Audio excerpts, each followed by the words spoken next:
我们的痛苦核心原因到底是什么呢？一句话，我们被头脑绑架了，我们被我们的思维绑架了。Hello， 大家好，我是大宝，又到了说书的时间了。今天要来跟大家介绍一本很有力量的书，多有力量呢？它就叫做《当下的力量》。大家记不记得呢？我在1年多前呢，其实有做过关于内观的影片 Vipassana。内观呢，它可以帮助你怎么样消除你所有的烦恼、所有的痛苦。那个时候，影片下方呢，就有人留言说：“会让他想要这本书。”没错，就是这本《当下的力量》。一样可以终结你的烦恼，所以如果你没有时间10天去静心内观的话呢，你也可以来看看这本书。首先，它会先拆解痛苦的核心是什么，然后我们再针对那个核心来下手，让你不再制造痛苦。作者叫做艾克哈特·托勒 （Eckhart Tolle），他是一个德国人。然后呢，我都叫他当下老伯啦，因为他出了《当下的力量》啊，《当下的觉醒》啊，《一个新世界》啊，还有修炼当下的方法。我非常喜欢他，他已经78岁了，德高望重的一位灵性导师，非常有名。在英国伦敦其实有一个 Watkins Bookstore 嘛，就是霍尔特金斯书店。那它是英国非常有名的一个专门在贩卖形而上灵性书籍的一个书店。那它每一年呢都会公布一个100大清单。那这个100大清单呢，就是世界100大精神人物，专门在讲现在还在世活着的，所以对全世界都很有精神影响力的人啊。那好比像是宗教领袖，教宗啊就会在榜上，然后或者说倡议家珍古德，然后还有作者啊、思想家都有可能在这个上面。那艾克哈特·托勒他已经连续16年都在这个榜上了，而且是前5名。目前呢，跟他一样有做到的人只有达赖喇嘛。但今年有一个新上榜，我觉得蛮有趣的，是美国的 podcaster 叫 Joe Rogan， 所以我们做自媒体也是有机会去跟整个世界有很大的连接的。那当下老伯呢，他出生于1948年，现在呢已经78岁了。他德国人嘛，但是呢，他小时候呢，其实在西班牙长大的，然后后来呢，又跟随着家人，在各个地方住过，最后面呢，19岁的时候呢，就搬到了英国伦敦，然后念了伦敦大学啊，后来又在剑桥攻读博士。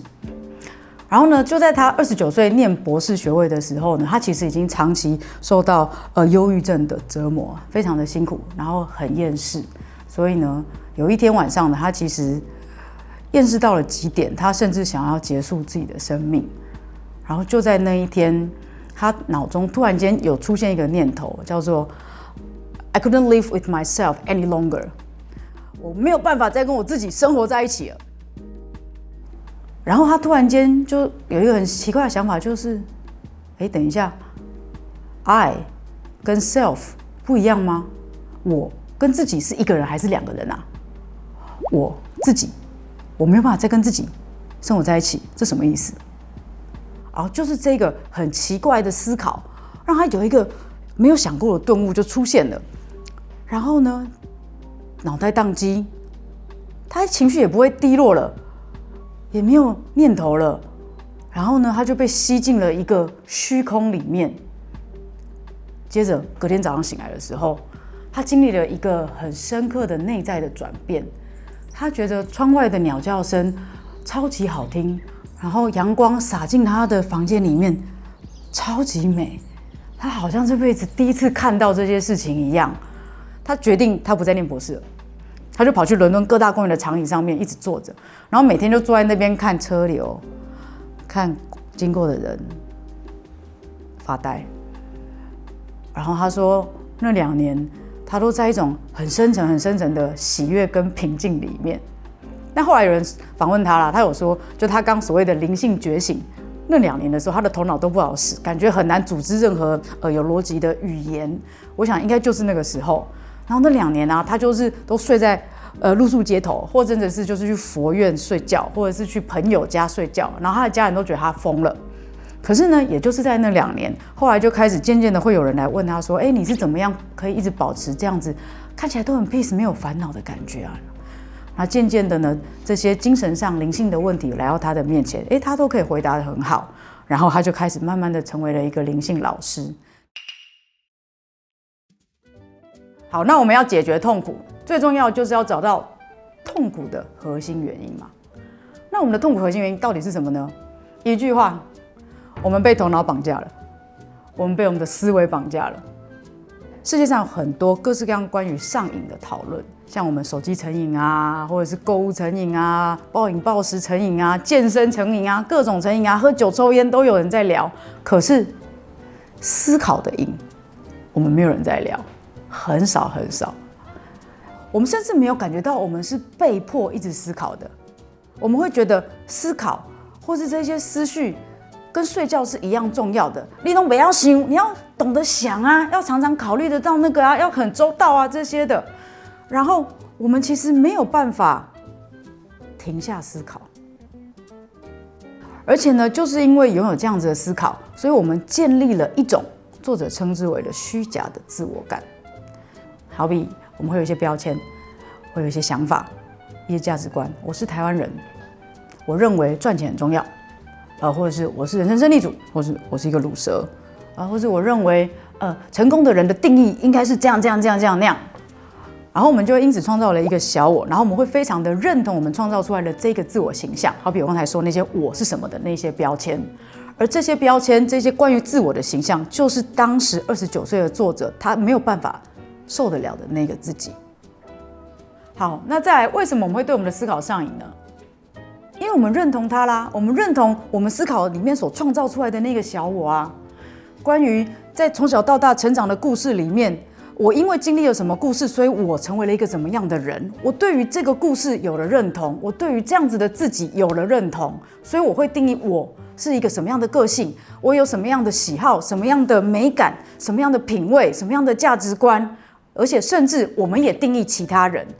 我们认同的这些事情，大家有没有想过，这个小我的认同，这个自我形象的认同，其实它是完全忽视当下、忽视现在的。它是一个建基于过去的经验以及对于未来的期望的，所以他对于当下他是不 care 的，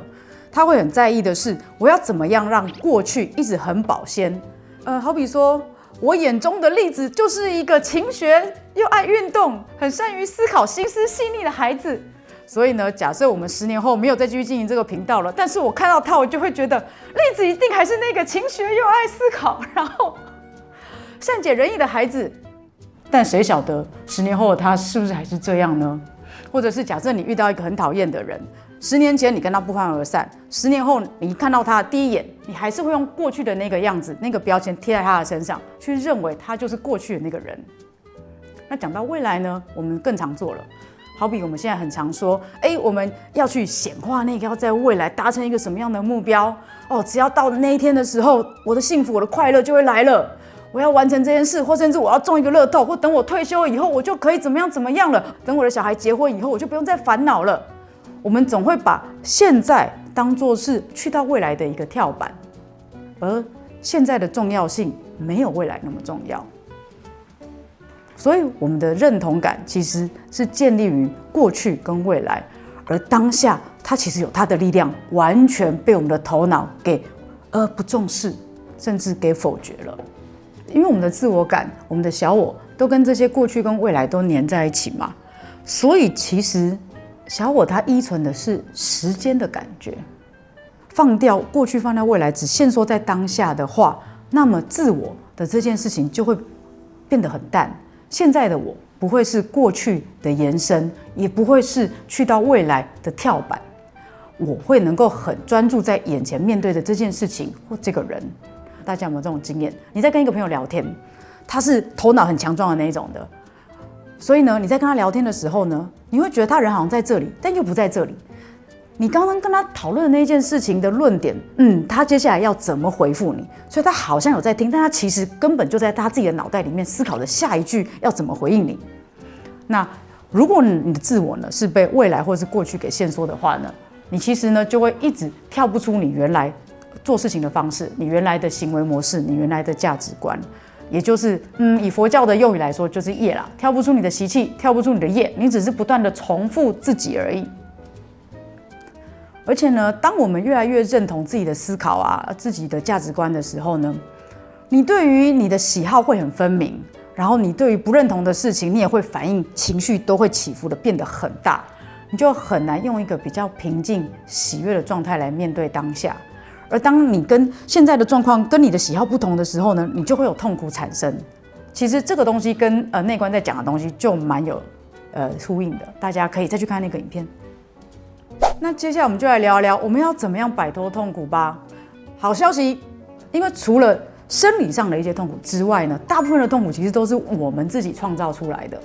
那痛苦呢，又可以细分为2种，好像思有几种，一种是现场制造的，在当下创造的，然后另外一种呢是过去遗留下来的，像是创伤啊。当下创造的痛苦呢，就是我没有办法接受现状。当下出现了一个状况，我没有办法接受，所以在那个当下，因为我的拒绝，所以产生了痛苦。好比说，我就不喜欢咖喱跟饭拌在一起啊，但是拿出来的就是拌在一起的，所以我在当下就拒绝了这个状况，所以我就痛苦了。我最讨厌就是咖喱跟饭搅在一起，然后端上桌。这个呢，在头脑层面呢产生的呢就是批判，在情绪层面呢产生的就是一些负面的情绪。好，除了刚才咖喱饭的例子呢，我再举一个不一样的例子。老婆下班回到家，然后看到呢，老公明明答应我要顾小孩的，结果他在那边看着职棒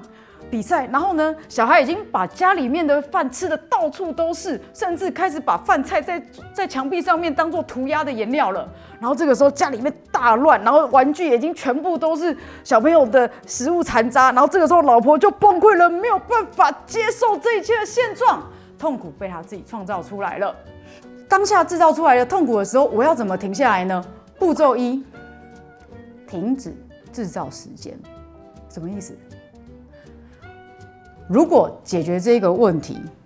只需要花10分钟、20分钟，玩具收一收，然后觉得需要跟老公沟通，沟通完结束，小朋友把他照顾好，结束，10分钟可以解决。可是，如果你这个时候陷入过去的话，你就会开始制造比实际解决问题更多的时间。好比你会先花20分钟来，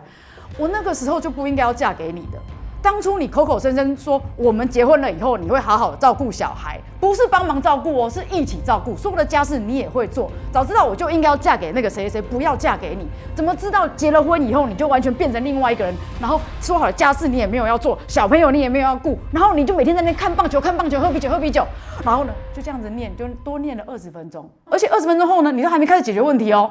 这个就叫做制造时间。所以你要解决当下制造的痛苦，第一点就是先停止制造时间。第二点，聚焦在当下，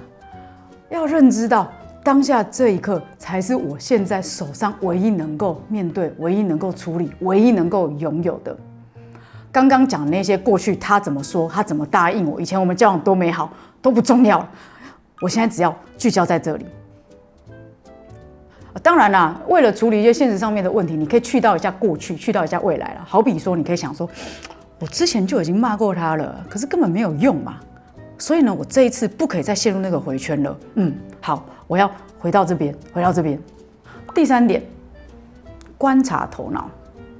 这个时候呢，你要观察到你的头脑怎么给当下这整个状况贴标签的。好比我刚才说的，我就是很命苦啦，怎么会嫁到这种老公啦？早知道我就应该要不婚。像我那些同学啊，他们妹妹结婚都过超好，也不一定有小孩就一定要结婚啊什么。然后你就发现，等一下，我怎么在那里又去到别的地方了？我怎么开始对于自己就贴了很多的标签，然后觉得要神游到其他地方去？你开始去观察你的头脑怎么样游走在过去，游走到未来，然后游走到这些标签跟这一些我是谁，我命苦的这个里面。当你能够弄清楚你的头脑的运作机制的话，你就可以有一天可以摆脱掉这些事情，你就可以从一个更为旁观的角度来看待你当下发生的一切。第四个，采取行动。反正你就是采取必要或者是可能的行动，你就直接去做啦。觉得地上黏糊糊的，那就擦嘛。老公觉得需要好好的、认真的跟他坐下来聊一下，开一个家庭会议，那就开吧。只要你能够接受当下发生的事情，实际采取行动，你就不会为自己，也不会再为他人创造出新的痛苦。好，接下来第二点，过去遗留下来的痛苦。这种痛苦呢，作者的说法叫做痛苦之身 （pain body）， 痛苦之身体的身。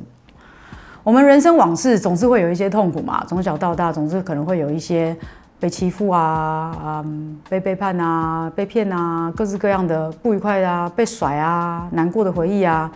如果我们一直挂念着这一些过去的事情的话，它就会储存在我们的身上。那过去遗留了下来的这些愤怒啊、哀伤啊，只要我们一直认同它，就很像一直有能量灌注在这个情绪上面的话，它就会不断的壮大，而且最后面它甚至就会成为我们。我以前曾经被诈骗集团给骗过钱，所以呢，后来我就降低了我对所有人的信任。只要有新的陌生人靠近我，跟我说话，甚至要跟我当朋友的时候，我就会觉得，你是不是要想办法从我身上占便宜？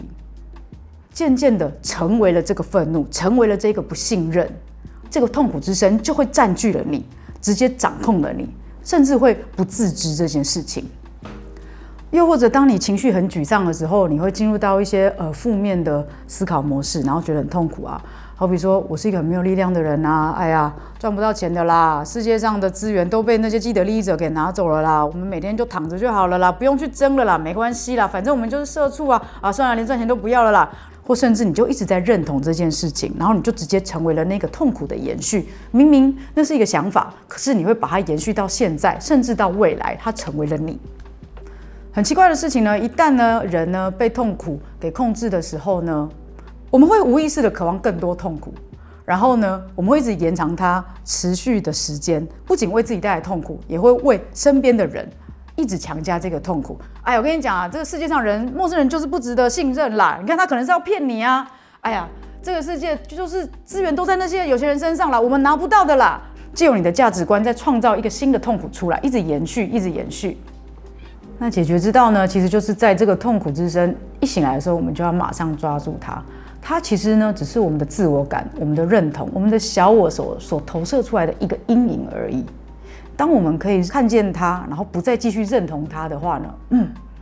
他就会觉得他的真面目被我们发现了。他最害怕的就是这个了。其实，在这一个认同感的后面，还有一个很安静的观察者在看着这个东西，而那个才是所谓作者所说的真正的自我。好，那真正的我又是什么啊？哇，越来越玄了。我们开始进入一个越来越玄的部分了。以我自己为例好了。我现在已经39岁了，这39年的人生里面呢，我经历过很多事情嘛，有就学过，有就业过，有谈过恋爱，也失恋过，有交到新朋友，也有跟朋友别离过，我的价值观也一直在改变。那些是我吗？变动的所有的经历、所有的定义、所有的认同，那都只是小我。所以真正的我，其实是那个在背景的。一直在观察自己的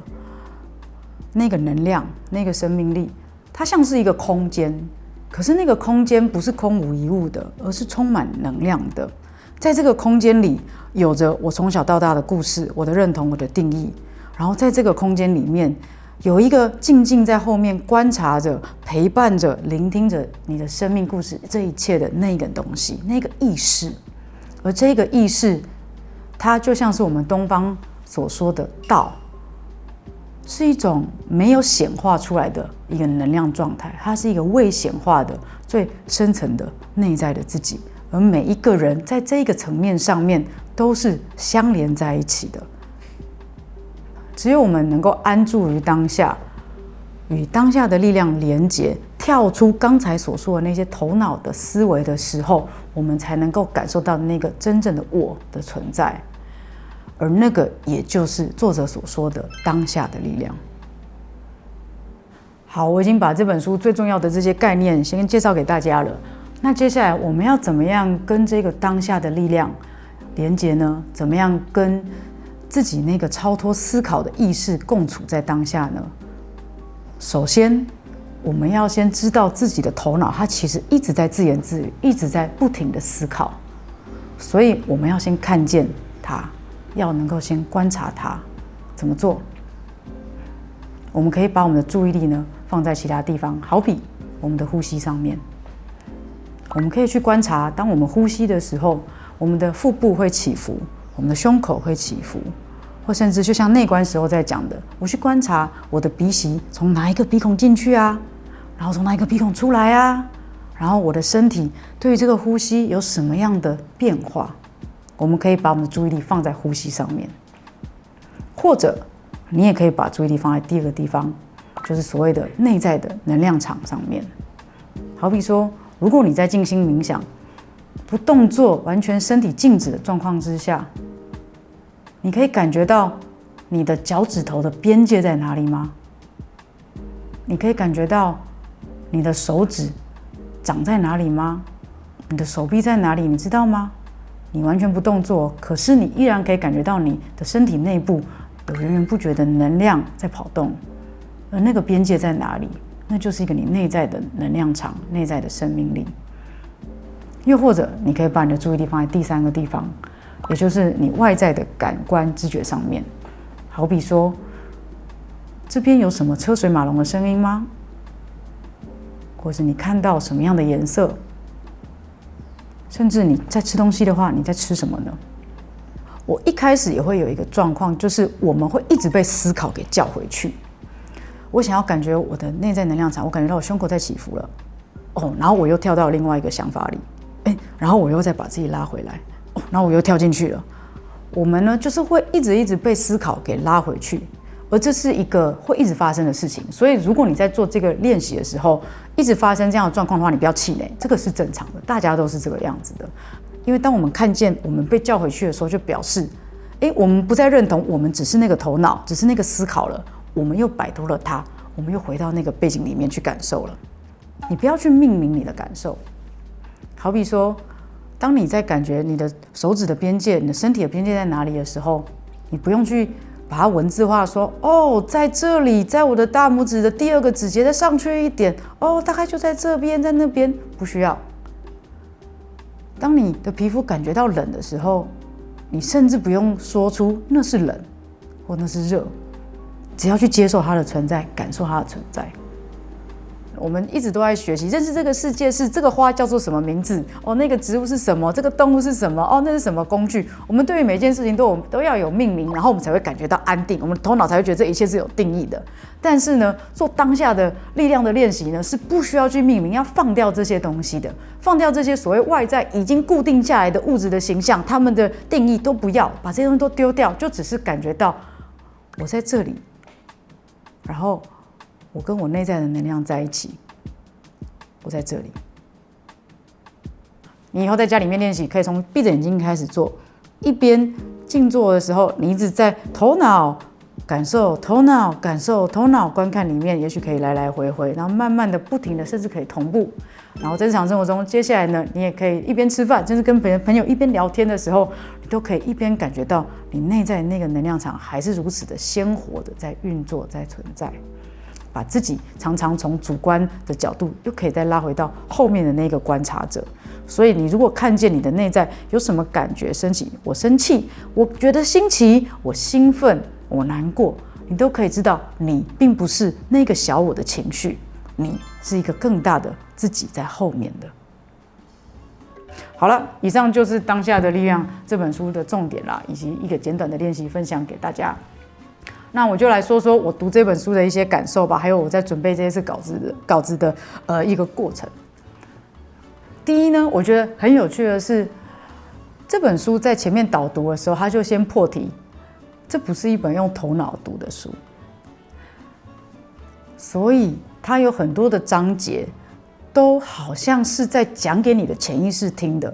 或者是他就在说一些道理，那些道理我们用逻辑脑其实很难去验证，可是不知道为什么你心里面就是会觉得啊，确实是这样呢，好想要明白那是什么，但是不是我已经明白了，不对，我知道，对啊，我知道他说的就是对的，然后我们内在会有起很多很特别的感受，会需要去咀嚼跟沉淀。我想作者也发现了这件事情，所以呢，在书里面有很多的休止符，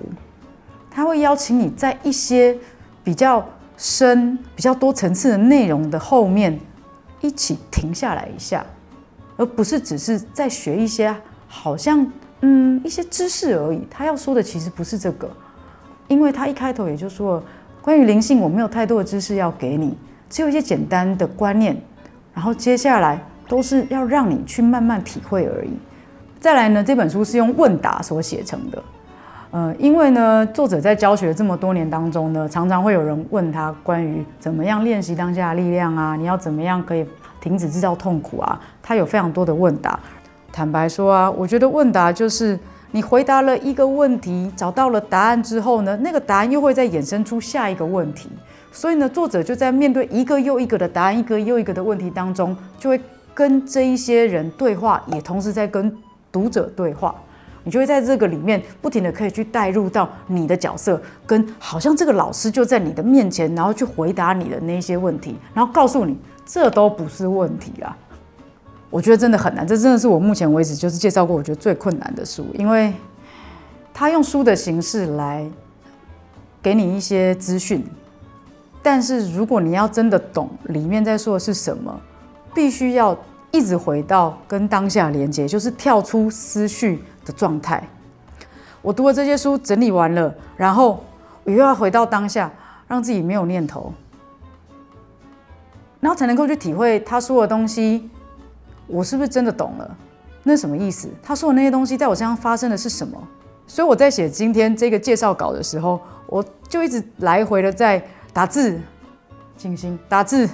静心、打字、静心，这样子里面折腾了1-2个星期。那总之呢，我觉得读这本书呢，就像是一个你的头脑跟你内在意识的一个旅程，然后非常推荐给大家，可以去购买这本书，来去阅读这本书。这本书已经出版了很多年了，它1997年的时候就有它的第1版了，来到现在，在全世界还是非常的受欢迎。它甚至有它自己的牌卡，可以把你当下所遇到的困难抽一张卡，然后呢就会指定到它某一个页数的章节，就会直接回答你当下是不是有对应到你的问题。这个旅程无法用头脑理解，也很难用语言说明，但我尽力了。我期待你也可以去体会看看。如果你也有体会过了，也欢迎留言跟我分享你的体验是什么。那我们就下次见啦，拜拜。当下的觉醒，你到底是谁？你看他是不是有很多当下？所以我就说他是当下老婆，当下老婆。